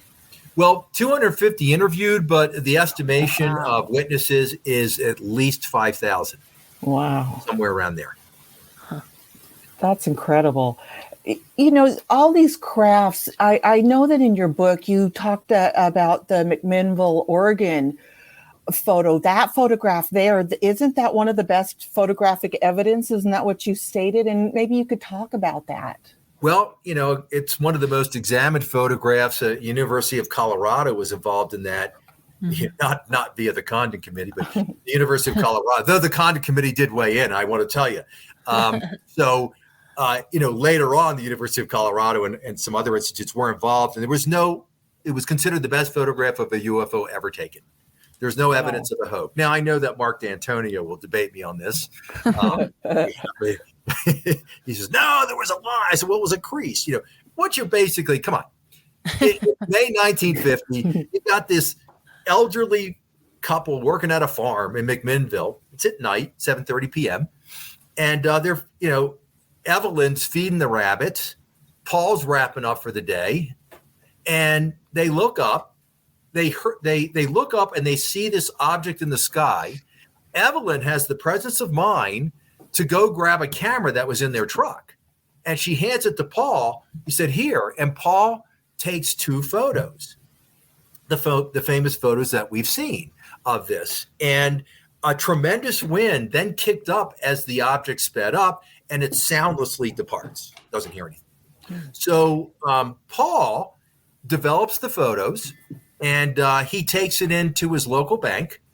He's talking to his local bank. He's in there a few days later, and he's telling his banker, Frank Wortman, that about this object he saw, and he took some photos. And Wortman's like, he's fascinated. He says, hey, can you bring the photos in? I'd love to see a copy of it. So he brings it in. Wortman loves the photos of this object, and he ends up taping it to his bank window as a display. Maybe he could get some customers to come in. So what happens is a local newspaper reporter by the name of Bill Powell happens to be walking by, sees the photographs, goes in, talks with Wortman. He says, where'd you get these? He goes, well, Paul Trent, a local guy over here, took them. So the reporter, his name is Bill Powell, ends up getting together with Paul and Evelyn Trent. And he says, hey, man, can you give me the negatives? I want to go ahead and, post this photo. It has a happy ending. It's a lot of these are like, and he never saw the negatives again. No, right. Paul did get the negatives back. He used them to put in the newspaper, and they put it in the front page, and it ends up getting some traction. It gets picked up by the International News Service, and it starts getting publicity around the world. And eventually Life magazine comes in, and that's how they ended up in Life magazine becoming part of history. But another person that did a photographic analysis of this was Bruce Maccabee, an optical physicist for the U.S. Navy, and he determined there was no evidence of a hoax. He thought it was the best photographic evidence ever, and so did the Condon Committee. It was their number one out of all the things that the Condon Committee, felt that was explainable. They felt this was the best photo. And they ranked it out there. They only, in all their investigations over 2 years, from 66 to 68, there was only 2 cases they felt had extraordinary evidence, and it was the McMinnville and Great Falls, Montana, the filming of the 2 silvery objects that went by. But they said in this case with McMinnville, it was consistent in that it was an extraordinary flying object, silvery. It was metallic. It was clearly seen. It moved and when it took off in something that wasn't conventional, it certainly wasn't conventional in shape, and it was in this, the line of sight for two witnesses. As a matter of fact, Evelyn Trent ended up taking 2 stress evaluator tests, which test the stress level of your voice when you tell the story, and she passed it twice. Wow. It's a voice stress analysis. Yeah, Barry. I'm actually a voice stress analysis operator. Oh, and okay. It's pretty hard to fudge those. But I want to ask you about the condom report with that photo there. I just am fascinated that they said that this thing was legit, but yet the condom report kind of whitewashed the whole UFO thing. Now they're saying in one hand this photo is legit, it's real, it's authenticated, but yet the UFO theory they don't want to touch. I mean, how can you get the both in there? Yeah, well, the Condon Committee, the Air Force is the bottom line, Chris, is they wanted out of the UFO business. And they still do. They're not saying a word about anything. Right. Yeah. It's interesting. The Air Force, notice that the one branch of government that's really silent on this is the Air Force, right? They were involved in the history of ufology, and it's the Navy and it's NASA, and the Pentagon, but you never hear anything. You're not saying it right. It's NASA. Okay, let's get that right. NASA. And it is curious, but I think the Air Force at that time, back in the 60s now, they were so exhausted mentally of coming up with these BS excuses. I mean, they were coming up with, explanations that were ridiculous. I mean, everything, for instance, ball lightning is very rare, but yet they used it as if it was happening every day. Right. What would be hilarious is when there was no weather in the area and they were still saying it was ball lightning or some kind of plasma, or it was stars that were seen to twinkle in the atmosphere. And meanwhile, those stars hadn't risen yet. Or maybe they did rise, but they were now all the way over on the other side of the horizon. So they were, I think, exhausted. They wanted out. I mean, University of Colorado wasn't their first choice. They actually, they're very cocky. They went to MIT. Said, hey, we want you to do an investigation for us. We'll pay for it, of UFOs. But the Air Force and the military did such a good job of debunking anybody of having any credibility of reporting a UFO. MIT's like, no, we're not touching that with a 10-foot pole. So then they went to Harvard, and Harvard said, no, we're not touching it. And they went to the University of California. They went to the University of North Carolina. They finally got the University of Colorado to say yes because they were waving a $315,000 budget in front of them that ballooned to $525,000. But they were willing to pay whatever they needed, Chris, so they could get the right conclusion that they needed. Right. Hey, we got a great UFO. We got the UFO Fest out of the McMinnville, though. That is a great conference. And that's what my 2 coasters are sitting here, right here. We got the famous McMinnville. Right. So Katie, and you spoke there, actually, at McMinnville. There. It's a fantastic event they hold every year. If you haven't been to the McMinnville UFO Fest, get that. Now, Barry, I'm really curious about this 1947 Phoenix case of yours, because we all know Phoenix, the Phoenix Lights, but I don't know anything about this case. And that looks like the Roswell craft to me. Isn't that interesting? So that was a photo taken in early July of 1947 by a guy named William Rhodes. And he had photographed this, right around the same time of Roswell allegedly was July 2nd on there. And he took this photo like July 7th or something like that. Or, and the whole story was, once again, if you want to go down the conspiracy path here. Okay, so the Roswell craft crashes, and what happens? A rescue craft comes out of there. So that theoretically, and if you notice on that picture, by the way, there's also that black ball that's near it. I don't know what that's bring about. Bring that up again. Yeah, bring that picture back up again, please, Bill. The Phoenix one, 1947 Phoenix. Yeah. Oh, yeah. Okay, I didn't notice that black ball there. I thought it was just an artifact in the photograph. Well, they're not sure if it's an artifact, but it could be actually in the photograph. Theoretically, once again, that craft was about the design of what was seen in Roswell, in its structural shape. This went to the FBI, that photo. William Rhodes was interviewed by the FBI. And at the end of the day, after looking at it, they couldn't explain what it was. They couldn't debunk it. They didn't know what it was. The guy that took it was a scientist. He had a lot of patents and things of that nature. It was a bit cocky and a little strange, but they couldn't debunk them. So I just found that was one of the earlier. I've got a whole series of early photographs starting in the 1800s of one and moving from there. There was a great photograph in 1924 in Ward, Colorado. Barry, isn't that similar to what Arnold saw, that craft? I mean, I'm just looking at the shape of it, and I'm just thinking, wow, that's something similar to what Arnold described, don't you think? Somewhat similar in general shape. He was seeing more of a crescent-shaped that didn't have that full structure. It had the, like in the back of it, you can see like that dip on there. Mm-hmm. So in general description, it looks something like Arnold's, but what he was seeing was definitely more boomerang shaped. And Batman, kind of.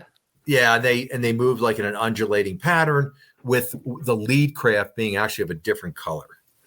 Okay. Very cool. Hey, Barry, you were talking about them taking that subject to the different colleges, MIT and all these places. And, academia hasn't really wanted to touch this subject. Has that changed a lot? What is it like now? Have you noticed anything over the years? Are they more open? Yeah, I mean, I think that academia has been more open to the subject. There are courses out there in some of the colleges about ufology in touching on it. I think if any colleges, opened up a course on, UFOs 101, they would sell out instantly. I think that there'd be a lot of curiosity about that. And I would think that the curiosity or colleges would approach it more knowing that if in fact it wasn't going to hurt them from a grant standpoint, and especially if they got any kind of funding to investigate it, that would even be that much more attractive, because I'd love to see more academia involved in the investigation and looking at some of these cases. Because, whereas the Condon Committee wanted to get nothing but mostly fresh cases, they didn't want to go back to the classics. Because Hitler, who was kind of running it for the Air Force, didn't really want to spend a lot of time on classic, and they employed NICAP to actually give them the freshest of cases during their investigation, 66 to 68. And NICAP actually created a subgroup of early warning specialists. These were investigators, kind of like the STAR team, except all they did was they got the freshest cases that were significant, and then they would hand them over to Condon, the Condon Committee, to investigate. The only problem was the Condon Committee didn't really care about the cases. They wanted the prestige of NICAP, the National Investigative Committee on Aerial Phenomena, that was the average Joe went to. And if they did more investigations at one point than the Air Force, if the public wanted to report a UFO and you sent it to the Air Force, it went down a black hole. And of course, nothing ever happened. But if you gave it to NICAP, they would actually go out and investigate. Now, it might not be what you wanted to hear, but they would actually investigate and they come up with a conclusion. And they did battle over the decades with the Air Force. The Air Force would say, well, it was Aldebaran and Betelgeuse, being over the right. And they come back and go, no, there was a case of with Portage County. They said it couldn't have been because they hadn't risen yet. And the Air Force kept changing their story. It's anomalous propagation. No, there was no weather. It's the Star Capella. Well, the Star Capella did rise, but it stayed risen. So after the event ended, it was still in the sky, and you could still see it. So, NICAP did a great job in their pursuit of that. And if we can get some funding, and in my opinion, once again, get a couple of ufologists in with NASA as a guide to these cases and get academia involved in investigations, I think you go somewhere. And that, what you're showing right there was the, I believe, the Portage County investigation. Of where it went. There was at least 5 police officers involved in Portage County. Before we get to Portage County, though, I kind of wanted to go here because, this show is flying by. We have only 30 minutes left of the show. We're going to have to definitely get you back on, Barry, because, oh, my goodness. But so James Fox just came out with a new movie, right? Moment of Contact. If you haven't seen it, all you listeners out there, it's excellent. And it's, about Brazil. But there's one case that you talk about here, the Trinidad Island, Brazil, and then we'll go into the Virginia case. So if we could talk about that, because I'm not really familiar with this one. I don't know if our listeners are either. So that it's actually called Trinidad. Trinidad. Everybody calls it Trinidad. Don't worry. 100% of anybody I know says Trinidad. My bad. A rose by any other name. I'm going to Trinidad. It's the old, it's a trick of the eye, right? I mean, I basically sent that because I thought it was a great photo. Okay. And that was an object you had a civilian photographer on a Brazilian Navy survey ship.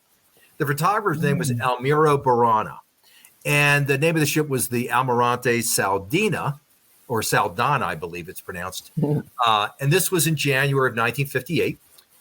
And this object, it's kind of a misty gray day, and this object comes around this like hill while it's anchored off the island.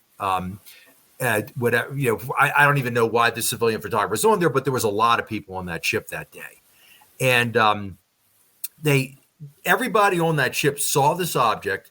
He ended up getting several photos. You're seeing one of them now. It's in black and white, but the object actually had a green mist around it, and it left a white phosphorescent trail before it disappeared. What's interesting is that, according to an unnamed naval source and the civilian photographer, Almiro Barana, he said when that object approached, they lost all radio transmissions. Their magnetic needles ceased operation. They lost electrical power, and it regained after the object departed. Now, 10 hours before that event, the chief of surgery at a Rio de Janeiro hospital with his family in a car saw what described as that same object, a Saturn-shaped UFO, off the coast. And there were other sightings along the way. Now, the commander of that ship, Paulo Moreira da Silva, actually investigated to see if he could find out what it was. And he ruled out it wasn't a meteorological balloon. It wasn't a guided missile from the U.S. And it came back as it was unexplained. They didn't know what it was. Now, this was before, like decades before, right? The Virginia. Am I saying that right? It's actually pronounced, the Brazilian way would be Varzinha. Varzinha. The Varzinha Brazil encounter. It's Varzinha. Because that was more recent, correct? That was 86. 86. Yeah, it was more recent. Very bizarre. Multiple witness, military, hospitals. I mean, it's got everything. Now, I didn't see, and I absolutely am going to see that documentary on that. But that was a pretty interesting event that happened over days. But it actually began before that, because days before that event happened, it was like January 20th, 1986, that there were objects seen in the sky. But one was a guy who, it's a single witness, I know, but a few days before it, like 2 days, a guy named Carlos de Souza was driving along, and he sees this like cylindrical craft with a gaping hole on the side and a white vapor coming out of it. So he follows it, and it disappears kind of over a hill, and he finds a dirt road so he could move in that general direction towards where the object was, because he figured it probably came down. And he eventually got to the point where he drove to the edge of a mesa, and he got out and he looks over the mesa, and it's like a squadron of military people. It's ambulance, it's helicopters, it's trucks, it's like 40 personnel. And he said there was a strong smell of ammonia in the air. Didn't see anything else besides that, just the military personnel. So now you move forward, I think 4 days, the day of the event. And that morning, an elderly farming couple had an object that was hovering with white vapor coming out of it again, above their farm at like 5 o'clock in the morning. And his cattle were going crazy. They were just running all around the pen. There was definitely a lot of animal reaction. So now you get to the morning, 8:30 in the morning, and now you have people starting reporting to the fire brigade, who was a combination military and brigade of and police, and they had their military and law enforcement was a little bit different. And they are saying that there are creatures running around the neighborhood of Jardim Mandere. And so they call the fire brigade, and supposedly, allegedly, they capture one of them in a cargo net. And they had taken this creature, they put it into a wooden box, and people said when it was in the box, they could hear it humming. Once again, just weird little. It's those little idiosyncratic things that I find fascinating when people include that in description, like humming. So That's interesting. So they capture allegedly 2, and then another report comes in the neighborhood, and there's 2 fire brigade guy. One is Marco Cheriz, and they see what appears to be a deformed person. So they pull up and they help this deformed person into the back of their car. And Marco doesn't have any gloves, so he touches the actual arm of this entity. Uh-oh. Side note is, about a week later, he develops a tumor underneath his armpit, goes to the hospital, expresses that he's got severe back pain. They can't figure out what's wrong with him. He goes in, has the tumor surgically removed, comes back out, still experiences severe back pain, goes to a cardiologist. Cardiologist can't find anything wrong with him. 10 days after the event where he touched him, and he's just saying that this guy's 23 years old, he's dead. That's respiratory sad. failure. He's got septicemia and toxemia, blood infection, poisoning of the blood. No Any type of radiation, Barry? Wow. Nope, nothing like that. I mean, not that I read, so I don't know if they were looking for radiation, but they basically said it was respiratory and blood poisoning. Did anybody say anything about pictures? I mean, they got these things in a box. Somebody must have said, "Hey, somebody grab a camera." I mean, Lots of, why doesn't Farmington for 3 days have any photos? I know it's 1950, but they had cameras then. Yeah, it's just amazing. Blows my mind that somebody got the wood in the box and the nails, and nobody figured to get a camera. I mean, that's the crazy part about this ufology thing is that, we put them in a box, but we forgot to get a picture of them. And I think there's supposed to be video footage, and there's a potential it might be released. I mean, if that video footage from Brazil was ever released, there's your disclosure right there. If people, I have a tendency to believe that people would go, "Oh, that's faked, it's CGI, it's not real." Everybody would try to shoot it down, but who knows? I mean, maybe I think they do have footage though. You had the description of those 3 girls. The De Silvas, the 2 sisters, and then Katya Xavier, their friend, where they said they saw what appeared to be a man hunched against a wall, and they realized that it didn't look human. It had brown, greasy skin, glowing red eyes, completely bald with 3 protuberances on top. It looked scared. Yeah, scared, and they ran away. Yeah, they didn't know what it was. Yeah, I mean, I agree. The lack of photographic evidence in some cases. Look, there's a lot of photographic evidence out there. I was being interviewed on a TV station here a few months ago, and the guy, I said to him, if we ever got a crystal clear photo of a UFO, we wouldn't know what to do with it. We'd be running around with our hands, and they'd go, "What now?" So it'd be nice. I mean, there's got to be some. There are. I mean, there's photographic and video evidence out there that it's people come pretty cavalier with that kind of stuff. Yeah, that's just amazing, Barry. Sooner or later, we're going to catch the gold mine as far as getting a video or picture. And like Katie says, if it's ever released, there's your disclosure. There's certain things you're just not going to be able to dispute. Yeah.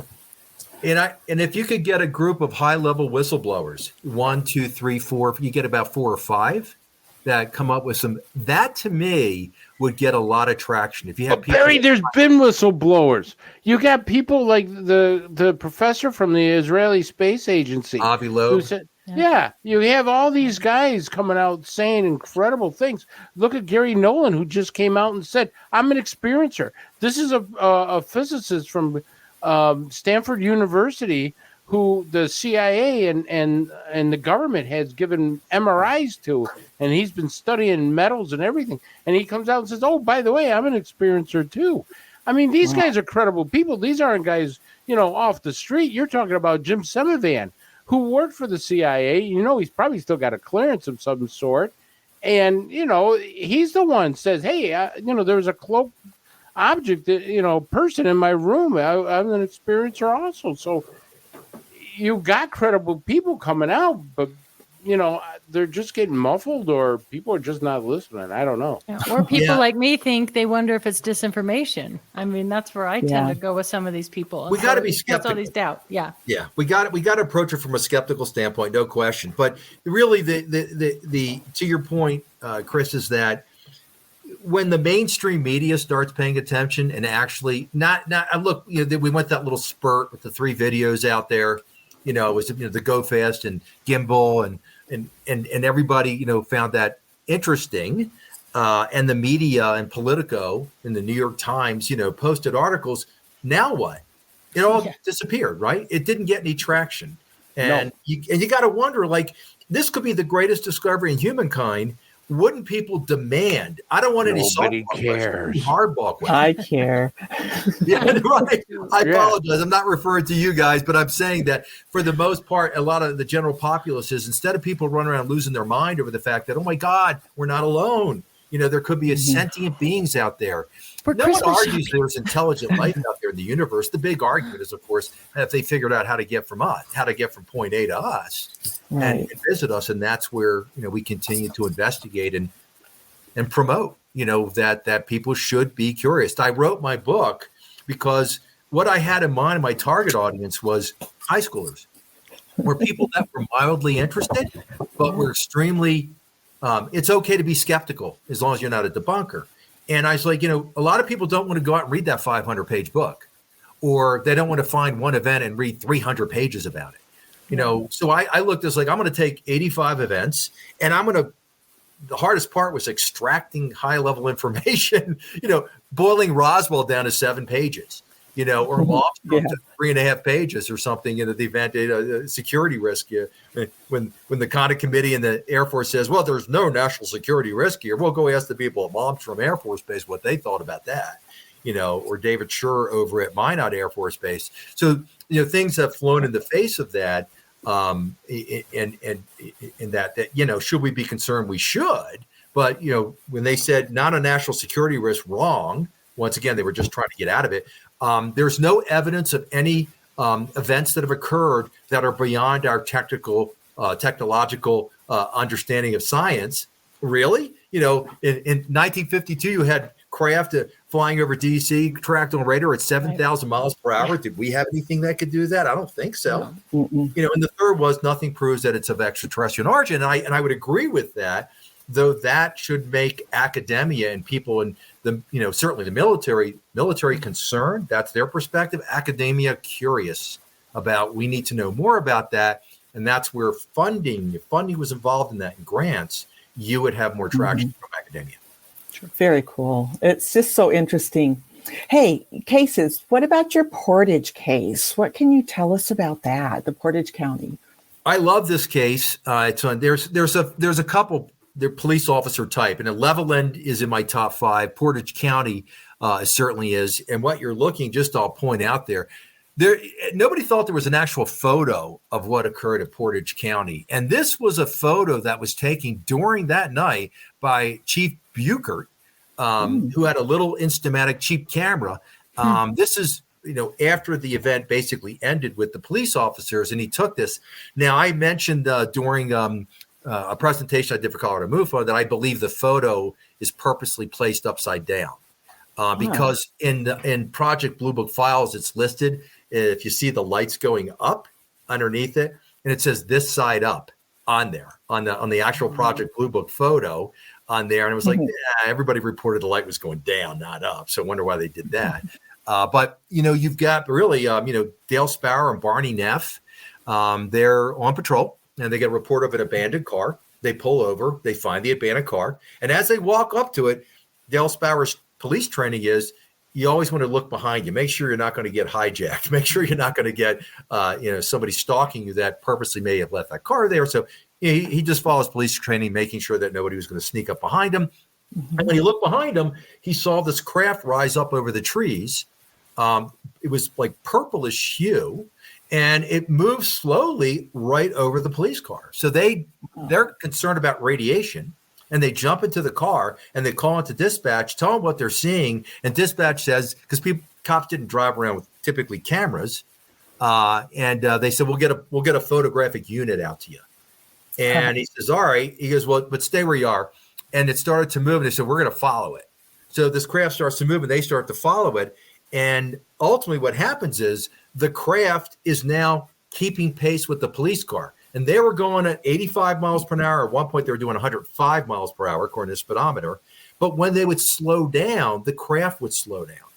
And when they would speed up, the craft would speed up with them. At one point, they had gone underneath a railroad overpass and they completely lost sight of the craft. And they popped up and they were going through hills and there was trees. And they came out and he said the craft was sitting there waiting for him. And this was, I've listened to Dale Spower's 15-minute testimony. He didn't say it appeared to be waiting for him. He said the craft was waiting for them. And then when they caught up to it, they went back on together. They drove. Eventually, there was 4 other police officers involved. One was actually driving behind him halfway through this chase. Matter of fact, if you've ever seen Close Encounters of the Third Kind, remember the police chase, I guess, with that ball of light? Right. Yes. And that was based on that event. Oh, wow. Cool. Well, that was, who knew? Barry, I'm going to bring you to the next case that's close to my heart, of course, is the Hudson Valley one. Because I love the Hudson Valley because I call that the Area 51 of the East Coast. It just gets crazy down there. But I will tell you, there was another high-speed chase exactly like what you just mentioned in the Hudson Valley area, where the police actually chased an object all over the place. And I actually talked to the cops that chased it. And what an incredible story they had. But tell us about what you know about the Hudson Valley. well, by the way, Chris, what year was that in when they had the chase? Oh, they had the chase in the 80s. It was late 80s. Okay, well, this was early. I mean, Hudson Valley's still ongoing. You know, it's Oh, one yeah. of the Right. premier places out there. And honestly, I mean, to me, it was almost like this was a smoking gun series of incidents based on the credibility of the witnesses. There actually is some video, but for the most part, it's, you know, it blows my mind. Why aren't there tons of photos out there of this object? And but what was so high strangeness about this case was also that there appeared to be some kind of like mental telepathy involved in reaction to people's thoughts. Tell us about that. Yeah. So the era I focused on was 83, 84, which had the most amount of sightings. I mean, thousands and thousands. But one of the things I started off with was a mom and her daughter were driving home. She had been ice skating. And they were driving home, and they were driving over a bridge right by a frozen pond. And over the frozen pond was this huge multicolored object just hovering right over the pond. And it started to drift away from them. And the mom, in her mind, said, wow, that's really beautiful. I wish it would come back. And as soon as she thought that, the object did a 180-degree turn and started to slowly move towards her, which really freaked her and her daughter out. Her daughter was screaming. And they jumped in the car and they drove away.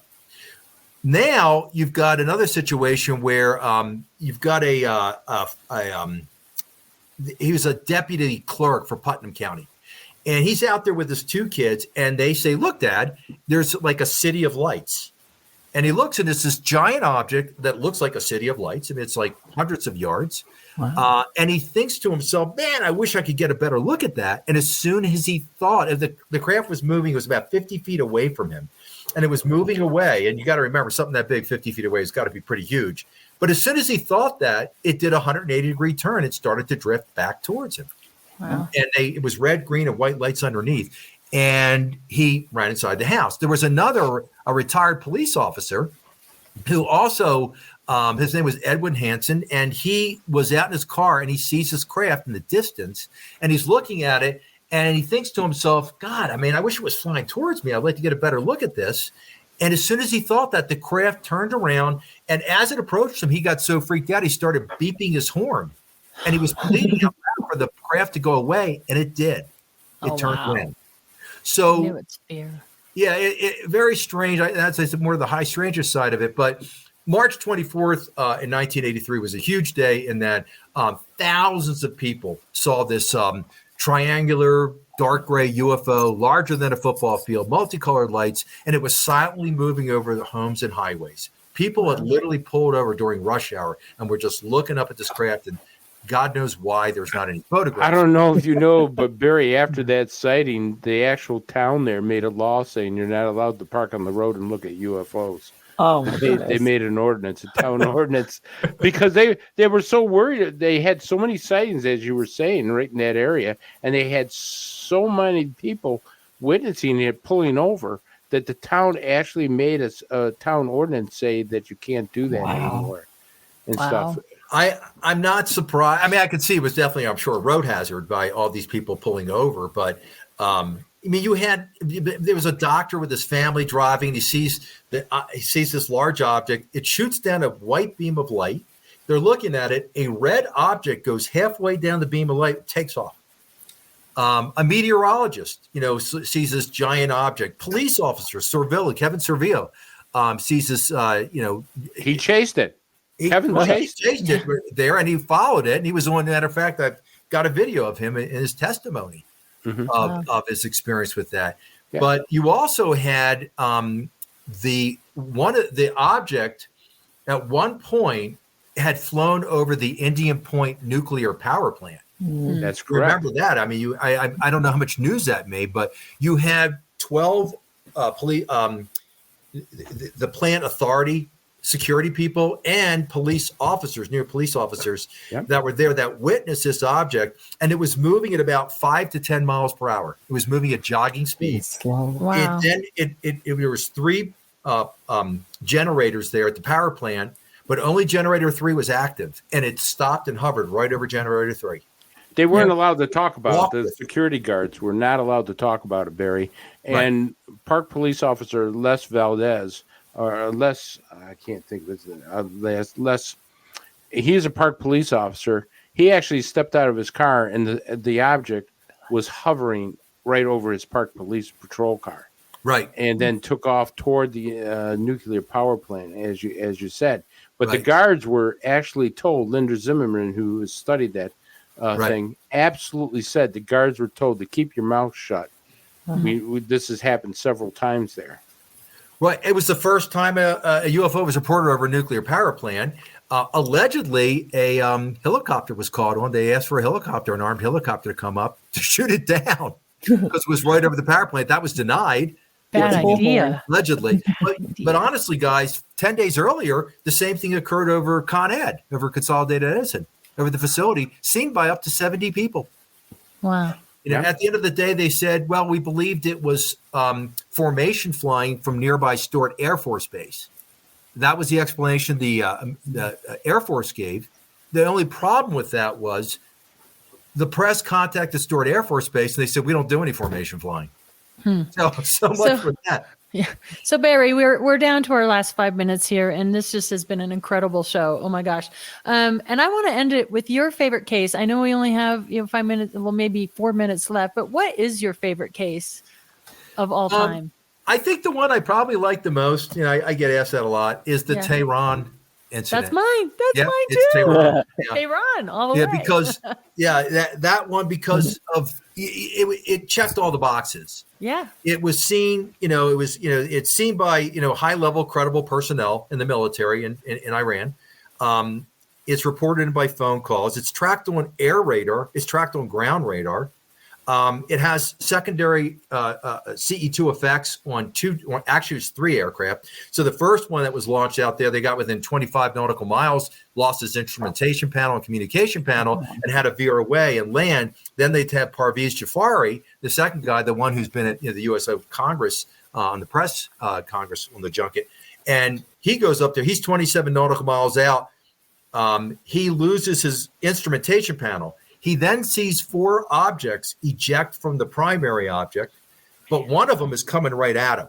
Now, if you're a military jet fighter pilot and you see an object come out of another object and coming right at you, what do you think? Not good. I'm going to launch a missile. Yeah. So he has an AIM-9 Sidewinder missile, and he goes to launch it at the object, and his weapons panel goes down. Wow. Yeah. So now it's in a dog. It's flying behind him like this, trailing, and eventually it breaks off, merges back with the primary object. Another object is ejected, races towards the ground. He's waiting for an explosion right above a dry lake bed. It stops right above the dry lake bed, and it lights up the area like daylight for about a 2-mile radius. Wow. He goes back to his base. They send a helicopter out to where the objects allegedly may have landed. There was a house nearby. They asked them if they heard or saw anything. They said, we just heard a loud bang and a bright light, and that was it. That's all they had. Yeah. There was a civilian airliner also in the area that also had lost instrumentation too. And the Defense Intelligence Agency in there had sent a report out saying everything that we wanted to see in a UFO, verifiable perspectives, different angles, air radar, ground radar. It checked all the boxes. Yeah. Right. I'm right there with you, Barry. Man, it has been fantastic to have you on as a guest. I hope you come back to see us. I wanted to give a special love and shout out to our producer, Amanda. She lost her kitty today. She couldn't be with us, and our hearts are with her. Amanda, we love you very much. Thanks again. Barry, what are you planning on being at the symposium? Do you have any plans coming up for the new year? Are you working on a new book, anything like that? People can find your book at Amazon. Once again, please check it out. Like he said, how many cases? 80 some cases? It's like 85 cases in there. 85 cases, and it's experts. and it's the best Very of the good. best. I really recommend getting Barry's book. What are your plans? Well, right now I'm actually working on a new presentation. So I've already got 14. When somebody says, "Hey, can you do a presentation?" I was like, "Well, which one?" You know. Yeah, he has a lot. But I'm working on one that's just on international UFO sightings. Nothing in the United interesting. States, everything international. Really weird stuff that has occurred. I mean, there's so many more cases out there, obviously, than domestically. Though we get the most amount of reports. You know, all you have to do is look at the MUFON for that. And then, for me, I look at my next book as I would like to write a book strictly on the politics of UFO. How did we get to be so jaded in our beliefs? Why isn't it out there that everybody's just saying, of course UFOs exist. We're not the only intelligent life in the universe. But but it was a planned PR campaign that was very successful. And what life could be like if it wasn't successful. And we actually did take that other fork in the road towards credibility. Yeah. Ooh, that's going to be great. So thank you again, Barry. Thank you, Chris, Jerry, and Jenna. Thank you, Tara. Thank you to our producer, Bill Skywatcher. Thank you so much for being here. In our hearts and love to Amanda. We hope to see you next week. Thank you to all our listeners. And we will see you next Tuesday night on MUFON What's Up. And thanks for being here, everybody, and have a fantastic rest of your week. Thanks, guys. I appreciate it. All right. Bye.